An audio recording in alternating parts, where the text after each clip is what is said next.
Moving on, our next team is Wahu Mobility, who is working on sustainability. Representative of Wahu Mobility, please join me on stage. As you probably know, you have 3 minutes. Welcome. Jumpstart your dreams now. We are Wahu, and we are on a mission to transition the world to sustainable fleets, starting from last mile Africa. And essentially, according to a recent study by the MasterCard Foundation, there will be more than 80 million delivery riders like Levi here in Africa by 2030. And although they're the heroes of the e-commerce market, they're also the most disenfranchised. People like Levi here cannot access electric vehicles because there aren't electric vehicles that have been designed for Africa. He can't access basic financial services because there is no footprint of him being able to be banked. He can't access a consistent pipeline of delivery jobs or even things like insurance because there is no digital footprint for his ecosystem. So essentially, at Wahu, we decided to do two things. We designed a connected electric bike for African markets, and then we connected it to an app platform that allows us to offer both jobs and services to delivery riders across the continent. Essentially, what it has allowed us to do is create a connected community of resilient and sustainable delivery riders that allows us to offer e-fleets as a service to the mobility marketplaces such as Uber and Bolt as they scale. It also allows us to support delivery riders to become more resilient. With Wahu, a delivery rider can subscribe to own an e-bike, get insured, access jobs, access maintenance services, get trained, and earn loyalty points for making the transition to sustainable mobility. We earn revenue in 4 main ways. Firstly, through direct sales of the bike on our platform.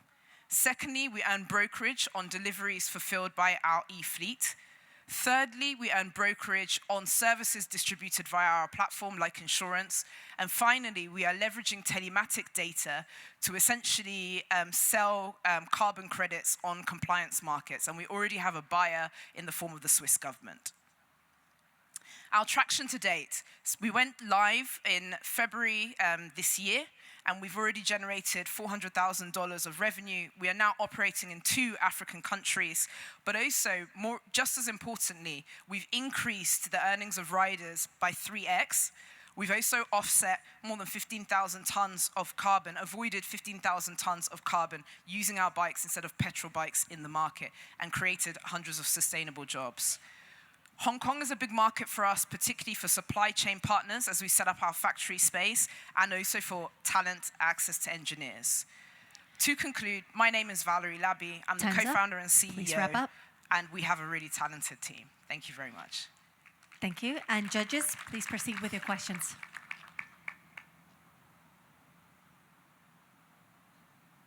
Yeah, that's a question Can I please here. get the microphone? Thank you.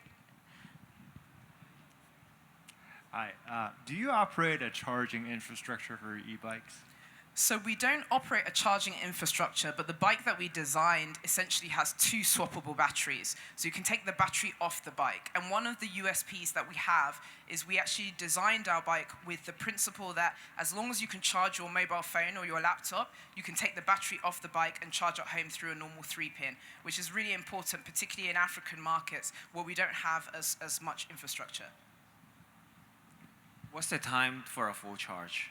It takes about 4 hours for a full charge, but the range with 2 batteries gives you a 140-kilometer range, which means our delivery riders charge at night, and they can do a whole day's worth of deliveries and get home without having to charge again in town.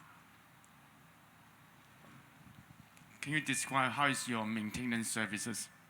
So through our app platform, what we have been doing is aggregating a network of local bicycle repairers, and they can also access content on our app platform to be able to support them on how to support our EV. So the important thing for us was by connecting the vehicle and the rider to our app, they can actually navigate to maintenance repairers in the communities and the cities that they operate without having to be dependent on us. So in that way, how many labor force you need to support that?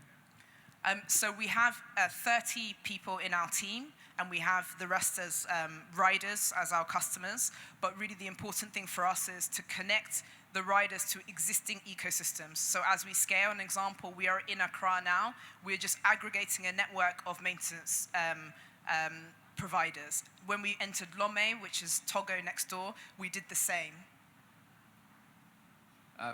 Valerie, I think I saw you at the start of the year. Congrats on the growth. Thank you.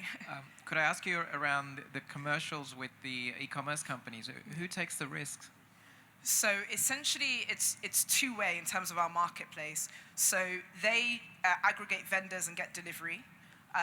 We give them riders, sign-on riders onto the platform, and then we essentially get brokerage. So the risk of repayment of the asset is on us, but we've also realized as long as we can make sure that we changed the e-bike into a revenue-generating asset, we have a proof point of how many deliveries we need to give to a rider to ensure that they can comfortably repay back the cost of the bike. Valerie, thanks. I think this is a great global supply chain example. Yeah. Based on the current business that you have, how much of those actually is being supplied from GBA or Hong Kong as a supply that you just mentioned as a benefit? Yeah, so it took us about 2 years to tailor the design, but the majority of our value chain currently does come from this area.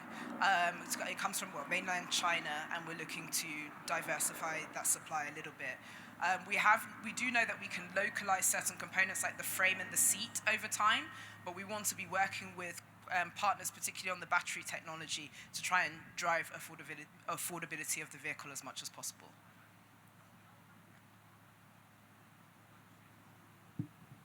When your business model become more mature, do you imagine what's a percentage of the direct sales on vehicle, and how much of that would be brokerage? And second question is, you did mention that they have no access to the banking system. Are you also through your app that you're trying to providing some of the financing capability, not necessarily financing, but banking services convenience to these drivers?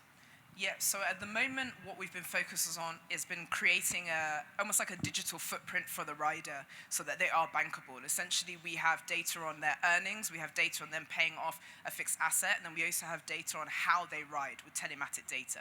So an example, we've been partnering with financial service providers like the insurance companies to actually co-create insurance for this ecosystem based on their risk profile. We can do the same with traditional banks or financial service providers to be able to broaden access to financial service products. But the real challenge in our markets has been traditional banks see this cohort of delivery riders as too risky to lend to. So by creating this digital footprint, we're now bringing visibility and kind of creating a whole new market ecosystem for them. So at the moment, any other competitors in the market, and what's your biggest challenge in the operation? Yeah. Thanks. So when you look at the African continent, you would Please see wrap up in one sentence. that most e-mobility companies are in East Africa, and they're focusing on motorcycles that need complicated infrastructure.